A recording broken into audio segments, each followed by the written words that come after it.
공동체 성경 읽기 강의 시간에 오신 여러분을 주님의 이름으로 환영하고 축복합니다. 오늘은 8주차 강의입니다. 오늘 강의를 통해서 전도서, 아가서, 또 이사야서 이 세 권의 책을 개괄적으로 함께 살펴보기를 원합니다.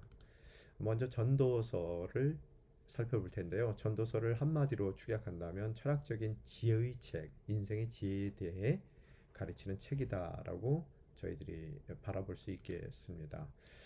히브리어 성경에는 그 이름이 전도서의 이름이 코엘레트라고 기록이 되어 있는데요. 여기서 코헬이라는 단어 여기 여러분 그 이름에서도 그 어근으로 들어가 있는데요. 이 단어의 원래 뜻은 모으다라는 뜻입니다. 뭔가를 모으는 것. 그래서 코엘레트라는 원래 의미는 뭔가 모으는 자로 이해를 할 수가 있는데요. 이 단어가 사용되는 대부분의 경우 이 집회에서 사람들을 모아 연설하는 사람을 뜻하기도 합니다. 그래서 연설자 혹은 설교자라고 여러분이 원래 히브리 성경의 제목을 이해할 수 있는데요. 또 지난 강의에서도 말씀드린 것 같이 이 히브리어 성경을 당시에 국제 공통어였던 헬란말, 즉 그리스말로 번역한 성경을 우리가 septuagint 혹은 70인역이라고 이야기하는데요. 그래서 이 코엘레트라는 단어 자체를 그리스말로는 에클레시아스테스라는 단어로 사용합니다. 즉 그 말 뜻은 에클레시아라는 단어는 여러분 들어보셨죠? 교회, 회중 그런 뜻이죠.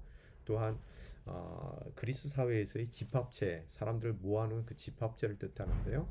그래서 스테스라는 그 단어는 그런 회중들, 모여있는 회중 앞에서 말하는 사람, 즉 설교자를 뜻하고 있습니다. 그래서 전도서의 원래의 의미는 연설하는 사람 혹은 설교자의 그 의미를 가진 단어가 제목이었고요. 또 이 그리스어에서 파생되어 영어에서는 에클레시아테스라는 그런 이름을 사용하게 되는 거고요. 또 우리 한글에서는 전도서라고 불리게 됩니다. 저자는 솔로몬이죠. 그래서 1장 1절에서 보면은 저자 자신을 다윗의 아들이며 예루살렘의 왕이라고 밝히는 것을 봤을 때 저희들이 자연스럽게 솔로몬으로 이해를 할 수가 있겠습니다.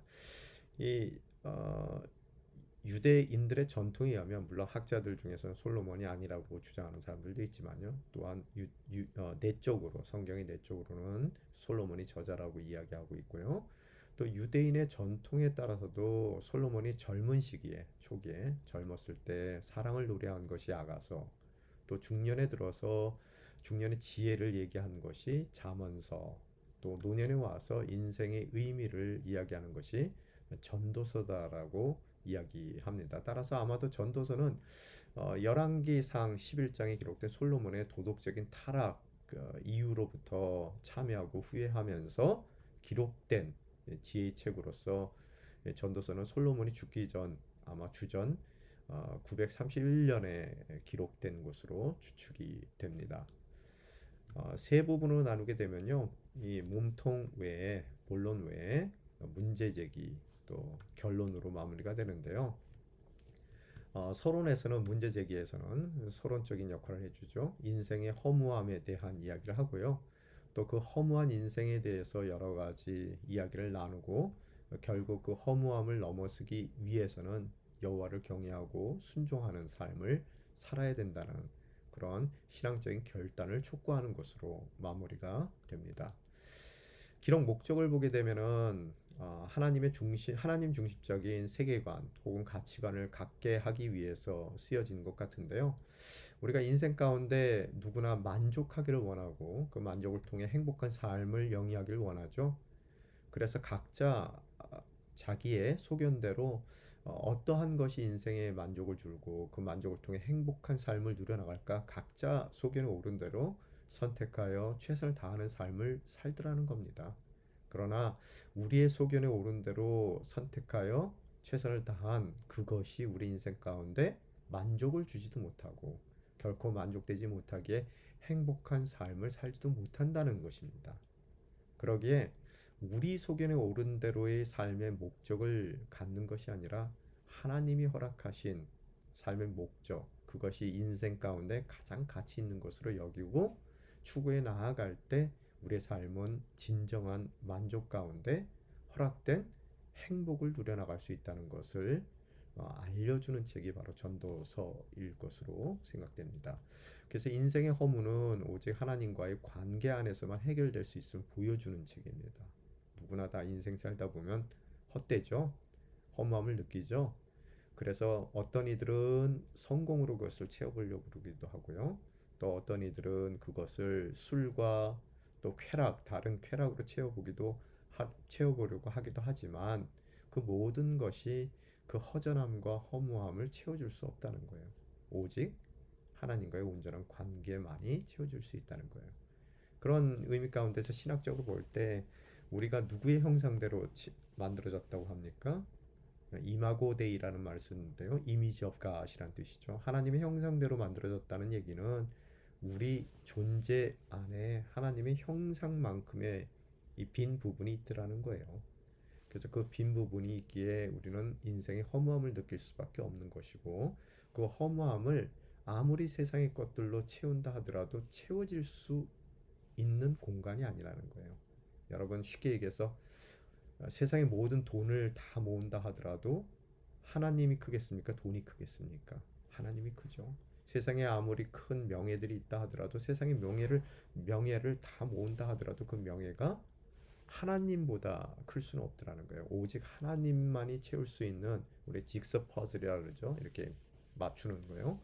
그 퍼즐에서 하나님만이 채울 수 있는 그런 이 빈 공간이 우리 삶 가운데 있더라는 것을 전도서를 통해 또 다른 모든 성경의 말씀을 통해 우리에게 다시 한번 확인시켜 주고 있습니다.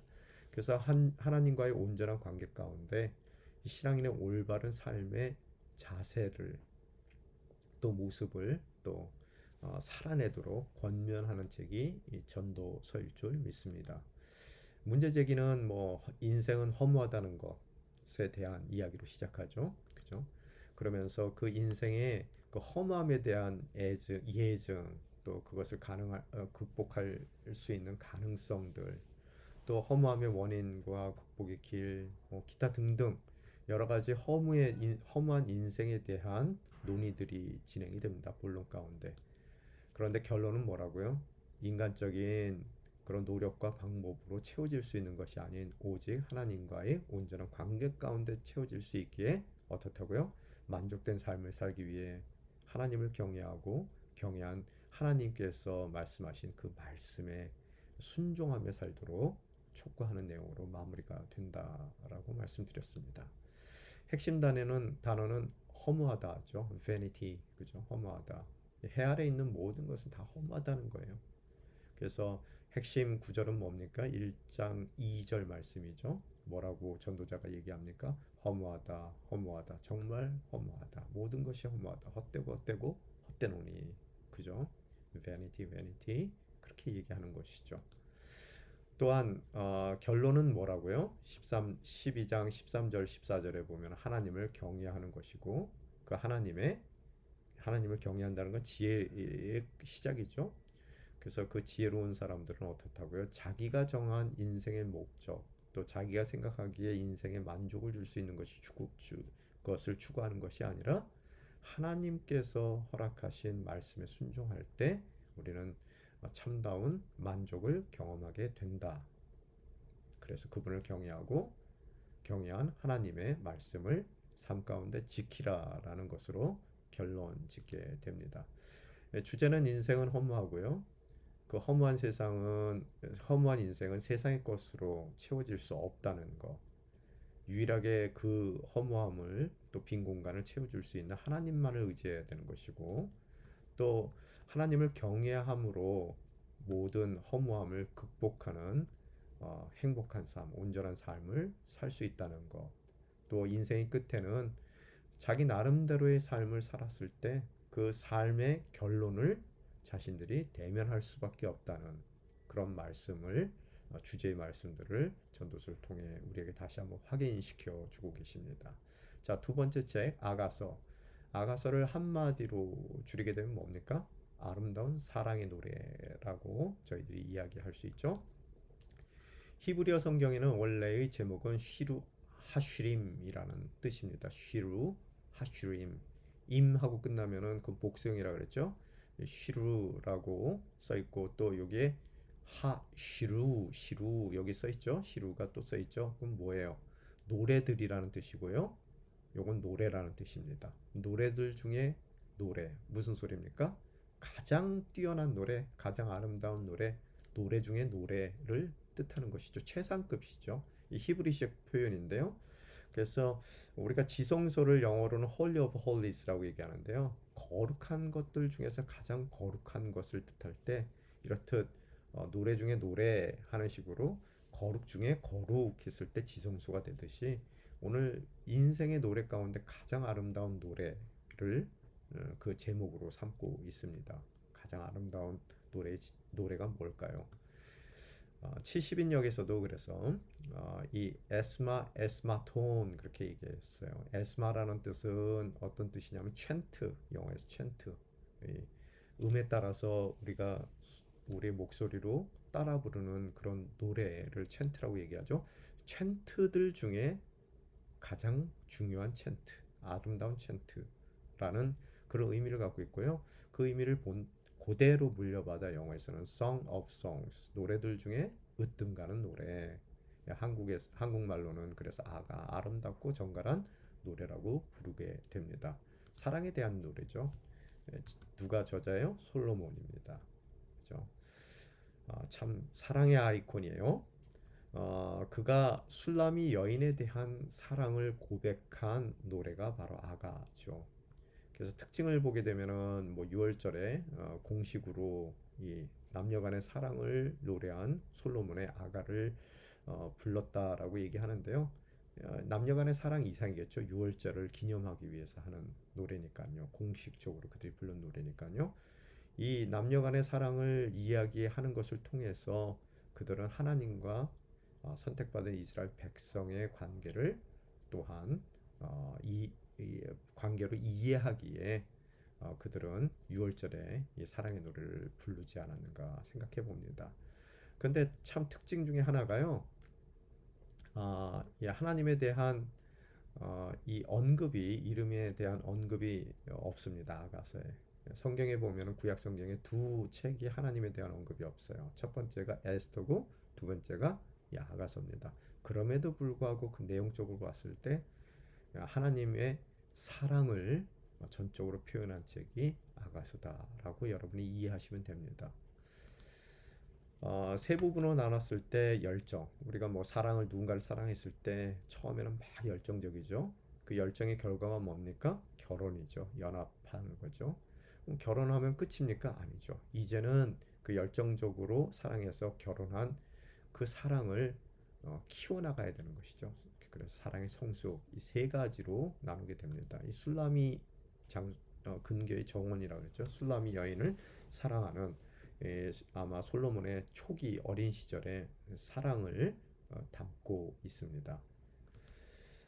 사랑을 통해서 결혼의 거룩함을 기록 목적은요, 거룩함을 명시하기 위함이고요. 또한 남녀의 그 두 사람의 남녀의 사랑, 열정적이고 또 그 열정이 결혼이라는 것으로 이렇게 연합되고 완성되는 것 같이 또 완성된 그 삶 가운데 지속적으로 그들이 사랑을 성숙시켜 나가야 되는 그 모든 과정을 통해서 하나님과 이스라엘 백성의 관계를 예표적으로 표현해 주는 거고요.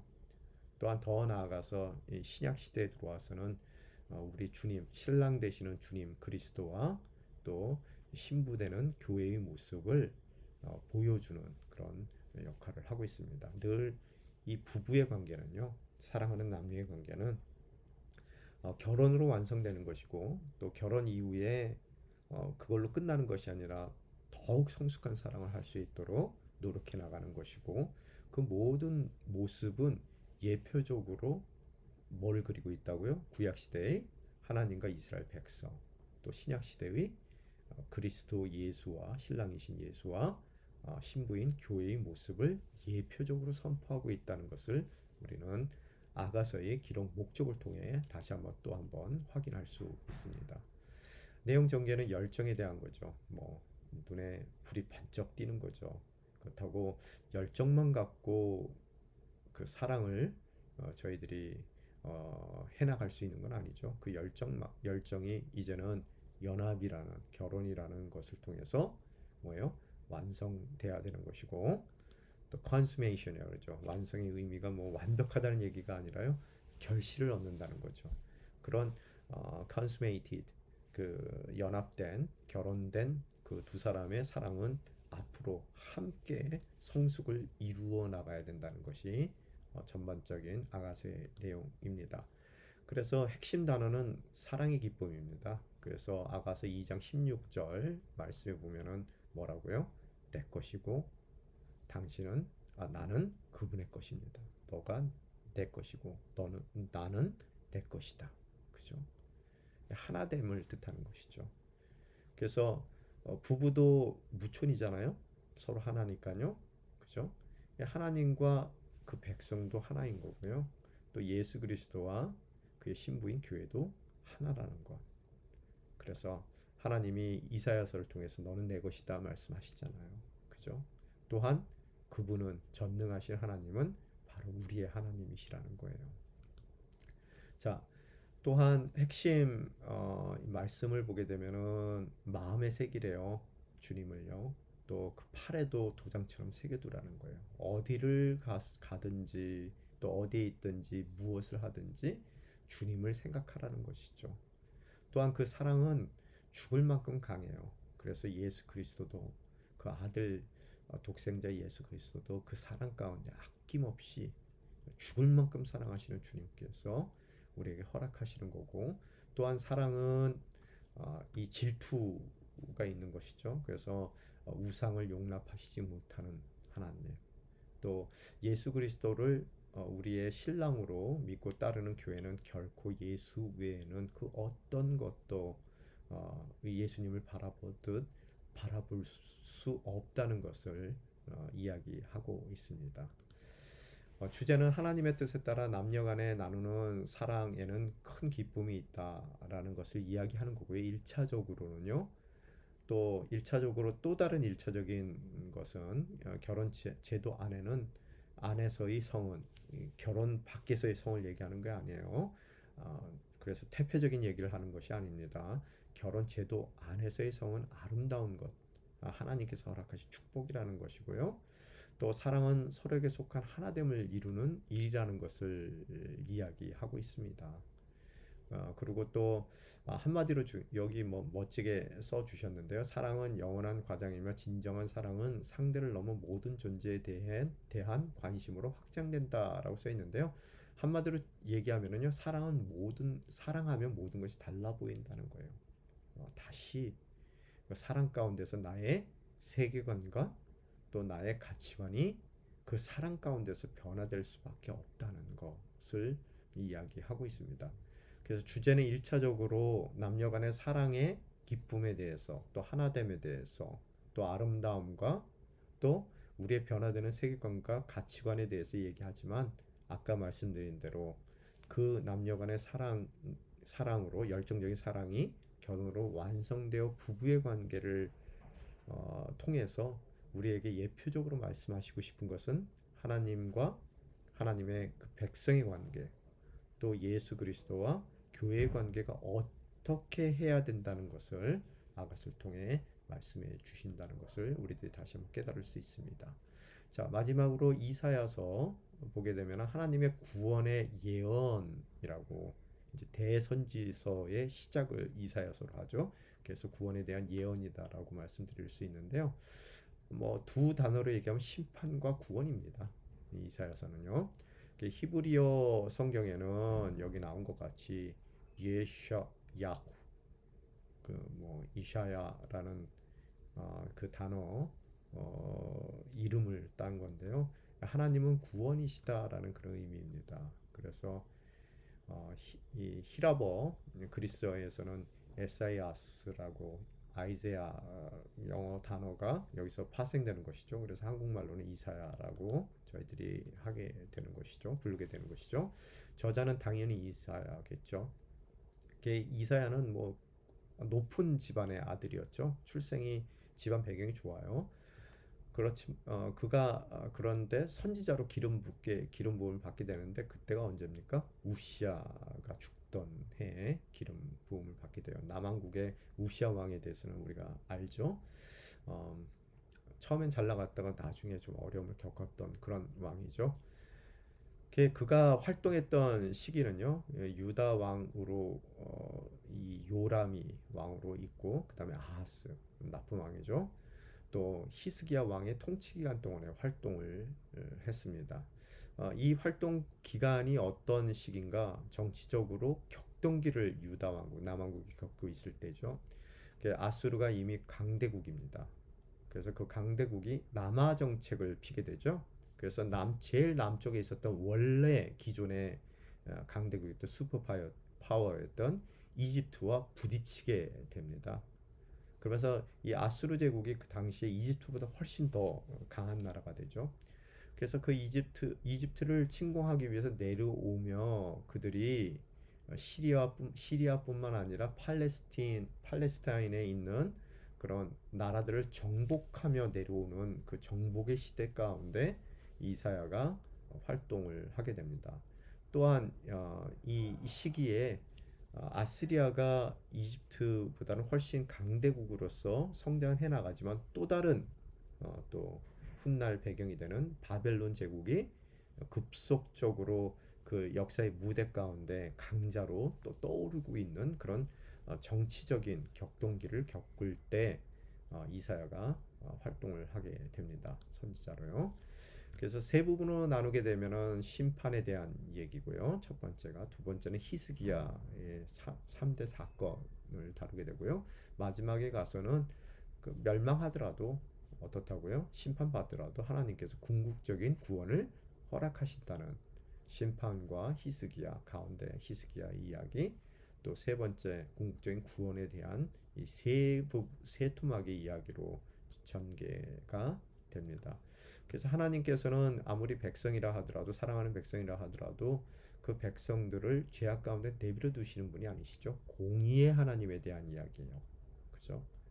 또 히스기야 같이 그래도 괜찮았던 왕 또한 실수할 수 있는 거고, 그 실수가 훗날 돌이킬 수 없는 어려움을 겪게 되는 계기가 되지만 어떻다고요? 하나님께서는 공의에 의해서 심판한 그 사랑하는 백성을 주님께서 그 심판 가운데 내버려 두시는 것이 아니라 결단코 그들을 회복시키고 마신다는 것. 그들의 그런 어려움 가운데서의 회복뿐만 아니라 죄 가운데서의 회복, 즉 메시아 왕국의 도래에 대한 하나님의 계획을 후반부에서 말씀해 주시더라는 겁니다. 기록 배경을 보게 되면은 앞에서 말씀드린 것 같이 북왕국 이스라엘과 어려움이 있었고요. 또 남쪽에 있는 애굽이 원래 있었던 슈퍼파워고, 또 아수르라고도 하기도 하죠. 이제 최고의 강대국으로서 아시리아의 남향으로 내려오는 남진 정책에 의해서 애국과 부딪힐 수밖에 없는 어려움을 겪게 되는 거고요. 또 변수로서 바벨론이 정말 또 다시 무대 중심에 나오는 그런 걷잡을 수 없는 정치적인 케아스 가운데 그들이 이사야가 활동하게 됩니다.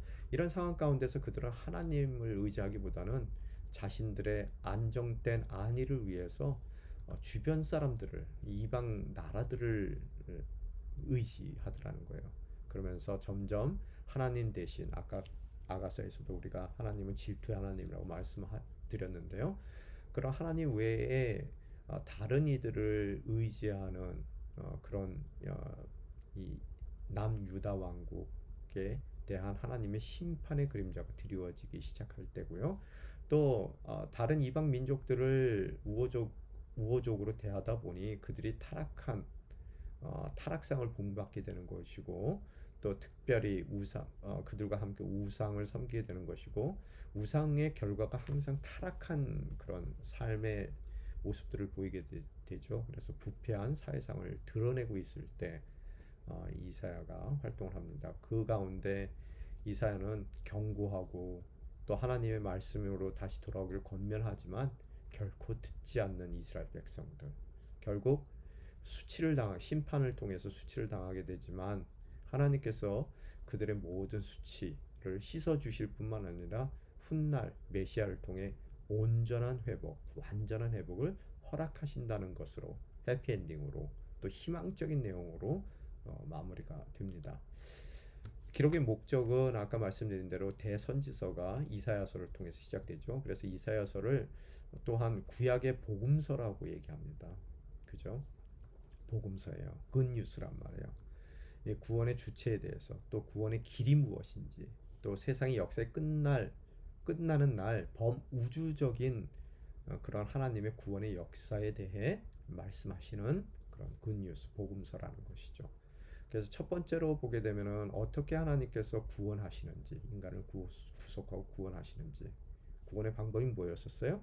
메시아를 통한 주님의 구원의 방법에 대해서 설명해 주고 있습니다. 그래서 궁극적으로 우리에게 허락하실 메시아의 나라의 도래에 대해서 설명을 하고 있어요. 또 두 번째로는 구속함을 받는 것은 하나님의 전적인 은혜와 섭리의 결과라는 거예요. 그들이 잘나서, 또 우리가 잘나서 구원받는 것이 아니라 하나님께서 우리에게 이렇듯 진정한 회복과 또 나라의 메시아 왕국의 도래를 허락하시는 것은 그분의 전적인 은혜의 결과라는 것을 다시 한번 깨닫게 됩니다. 구속사적인 이야기를 하는 것이죠. 전개를 보게 되면 심판과 회복에 대한 약속, 아까 말씀드린 대로 첫 부분은 심판이라고 그랬어요. 그래서 세 부분으로 저희는 나눴지만 뭐 또 두 개로 나누게 되면은요, 크게 두 부분으로 1절서부터 39장까지, 1장서부터 39장까지는 화와 심판에 대한 얘기, 또 하반부인 40장에서 66장까지는 위로와 소망에 대한 이야기로 우리가 두 부분을 이해할 수도 있겠습니다. 그래서 첫 번째는 심판에 대한 얘기, 그런데 가운데는 뭐가 끼어 있다고요? 오늘 히스기야의 3대 역사적인 사건, 어떤 사건이었었어요? 아시리아로 고민할 때, 성전에 가서 하나님께 매달릴 때, 유다 왕국을 대신 싸워주시고 승리케 하시는 하나님을 경험하는 그런 멋진 하나님의 구원의 역사가 있었는가 하면, 그가 병에 걸리죠. 히스기야가 첫 번째는 구원받은 히스기야, 두 번째는 뭐라고요? 이 치유와 병이 들린 히스기야가 간절히 하나님께 매달릴 때 치유해 주시고 그의 수명이 연장됐던 것, 또 그 기쁨 가운데서 바벨론에서 왔던 사신들에게 실수를 범하는 것으로서 훗날 바벨론에게 멸망당하는 빌미를 제공하는 히스기야 이야기가, 이 세 개의 사건이 기록이 되어 있습니다. 앞에 심판, 뒤에는 위로와 회복이라고 말씀드렸어요. 그죠? 구원, 위로와 구원. 그래서 세 번째 마지막 부분은 위로와 메시아 왕국의 영광, 특별히 메시아를 통한 구속 사역에 대해서 우리가 늘 부활절 되면은 읽는 그런 성경 구절들, 그죠? 예수 그리스도에 대한 예언의 말씀들이 포함이 돼 있죠. 그래서 이스라엘의 비록 심판은 받지만 하나님의 공의 가운데 그들의 죄악으로 인해서 그들이 심판받지만 결국에 와서는 회복시키시고 또 다윗의 왕국의 영원한 영광을 누리게 될 거라는 그런 구원에 대한 메시지를 우리는 이 내용 마지막 부분에서 발견할 수 있습니다. 핵심 단어는 뭐예요? 구원자. 누구의 구원자라고? 이스라엘의 구원자. 그분은 누구시라고요? 바로 여호와 하나님이시라는 거예요. 그래서 핵심 구절은 내가 바로 여호와다, 나밖에는 구원자가 없다 라는 것이 핵심 구절입니다. 저희 인생 가운데서 동일하죠. 우리를 사랑하는 자녀라고 그냥 내버려 두시지 않죠. 죄악이 있으면 심판하십니다. 그러나 그 심판 가운데 우리가 기억해야 될 것은 내가 바로 여호와다, 나밖에는 구원자가 없다 라는 주님의 음성을 들을 때 이사야를 통해 허락하신 그런 희망의 메시지를 우리 삶 가운데 이루어 갈 줄 믿습니다. 또한 우리 메시아 예수 그리스도에 대한 예언의 말씀도 있죠. 같이 한번 읽어보겠습니다. 그러나 사실 그가 짊어진 병은 우리의 병이었고 그가 짊어진 아픔은 우리의 아픔이었다. 그런데도 우리는 그가 맞을 짓을 해서 하나님께서 그를 때리시고 고난을 주신다고 생각했다. 그러나 사실은 우리의 허물이 그를 찔렀고 우리의 악함이 그를 상하게 했다. 그가 책망을 받아서 우리가 평화를 누리고 그가 매를 맞아서 우리의 병이 나은 것이다. 우리는 모두 양처럼 길을 잃고 제각기 자기 길로 흩어져 가버렸지만 여호와께서는 우리 모두의 죄악을 그에게 지우셨다. 하나님의 구속의 방법, 메시아를 통한 우리 구원의 방법을 말씀해 주십니다. 주제에 대해서 얘기했을 때요. 이사야서는 많은 분들이 성경의 축소판이라고 얘기하죠. 그죠? 그래서 전반부 두 부분으로 나눴을 때 전반부 1장에서 39장까지는 구약 39권에 해당되는 39장이죠. 39권의 구약을 비유하죠. 그래서 책망과 장차 임한 심판에 대한 말씀, 즉 그 백성을 아무리 사랑한다 하더라도 그냥 방관하시지 않는 공의의 하나님의 심판을 이야기하고 있는 것이고요. 후반부에서 40장에서 66장까지 그러니까 27장이죠. 신약이 우리 몇 권이에요? 27권이죠. 그래서 비교하는 거예요. 전반부는 구약으로, 후반부는 27권의 신약으로 비교합니다. 그래서 유다의 바벨론의 포로 상태에서 해방될 것을 이야기하고요. 또 이스라엘의 메시아를 통해서 그들이 구원받고 마지막 날 모든 세상이 메시아의 고난을 통해서 영원한 나라에 임하게 될 것이라는 것, 영원한 주님의 백성이 될 것이라는 것을 그 회복에 대한 메시지를 우리는 후반부를 통해 알게 됩니다. 나눔 질문입니다. 전도서 같은 경우에는 인생에서 가장 값진 것이 무엇이라고 생각하십니까? 다르게 얘기하면요. 자녀에게 가장 귀한 것을 물려주고 싶은데요. 가장 중요한 유산으로 물려주고 싶은 것이 무엇이냐는 거예요. 그러면 그 물려주고 싶은 유산을 위해서 오늘 무엇을 하고 있는지를 묻기를 원합니다. 혹은 지금까지 아무것도 안 했다면, 많은 것을 하지 못했다면 앞으로 무엇을 가장 중요한 유산으로 자녀들에게 물려주기 위하여 내가 할 것인지, 앞으로의 계획이 무엇인지를 나눠보기를 원합니다. 두 번째 질문은 아가서에 대한 질문인데요. 부부관계의 그런 모습을 알려준다 그랬죠. 그런데 부부관계의 모습은 부부의 관계로 끝나는 것이 아니라 이스라엘 백성과 하나님의 관계이며 더 나아가서 교회와 예수님의 관계라고 얘기했습니다. 그걸 믿느냐는 거예요. 그러면 그런 귀한 관계를 우리의 일상 가운데서의 부부의 관계를 자녀들 앞에서 살아낼 텐데 어떻게 예표적으로 살아야 되겠냐는 거예요. 하나님과 백성의 관계, 또 교회와 예수님의 관계를 예표적으로 우리 자녀들 앞에서 어떻게 살아가야 되겠는가? 그럼 뭐가 변화돼야 되겠는가? 내 인생 가운데 뭘 고쳐야 되겠는가? 라고 나누었으면 좋겠고요. 또 어떤 가정들이 만약의 경우 그런 아픔을 겪고 있다면 부부관계 가운데서 그 예표적인 삶을 살기 위해서 그들에게 어떠한 그런 우리가 제안과 서제스션을 할 수 있는지 함께 구체적으로 기술해 봤으면 좋겠습니다. 자, 세 번째 질문은요. 이사야서에 관해서요. 심판과 회복의 메시지라고 그랬습니다. 죄악을 그냥 내버려 두시는 하나님이 아니세요. 왜요? 공의의 하나님이시기 때문에. 또 동시에 심판의 자리에서 반드시 회복시키고야 마시는 하나님이세요. 왜 그래요? 사랑의 하나님이시기 때문에. 그런 심판과 온전한 회복을 내 삶 가운데 경험한 적이 있느냐는 거예요. 그죠? 제가 늘 드리는 말씀 있죠. 공의 없는 사랑은 맹목이라고 그랬어요. 또 사랑 없는 공의는 폭력이라고 그랬습니다. 하나님은 늘 공의와 사랑을 함께 이루어 가시는 분이세요. 그런 온전한 심판 가운데서 나를 사랑하지 않아서 심판하시는 것이 아니라 공의로 심판하시고요. 근데 그 공의는 폭력이 아니기 때문에 반드시 사랑 가운데 회복시켜 주시는 하나님인데 그런 인생의 경험이 있느냐는 거예요. 혹시 누군가가 그 심판의 자리에 있다면 오늘 어떻게 그들이 회복의 날을 소망할 수 있도록 도울 수 있을지 함께 나눠 보기를 원합니다. 이상이고요. 기도하고 마무리하겠습니다. 아버지 하나님 감사합니다. 오늘 8주차 강의를 통해서 아가서 또 저희들 전도서 또 이사야서를 함께 나누었습니다. 너무나 귀중한 지혜의 말씀입니다. 전도서를 통해서 참다운 인생의 만족의 방법을 저에게 알려주시니 감사합니다. 세상적인 것으로 채울 수 없을 우리의 허무함을 또 허전함을 또 하나님의 커다란 형상을 주님으로 채울 수 있는 지혜의 사람들이 될 수 있게 도와주시옵소서. 또한 주님, 남녀간의 사랑이 결혼으로 완성되듯이 저희들이 진정 주님과의 혼인잔치를 통해서 저희들의 삶이 완성될 줄 믿습니다.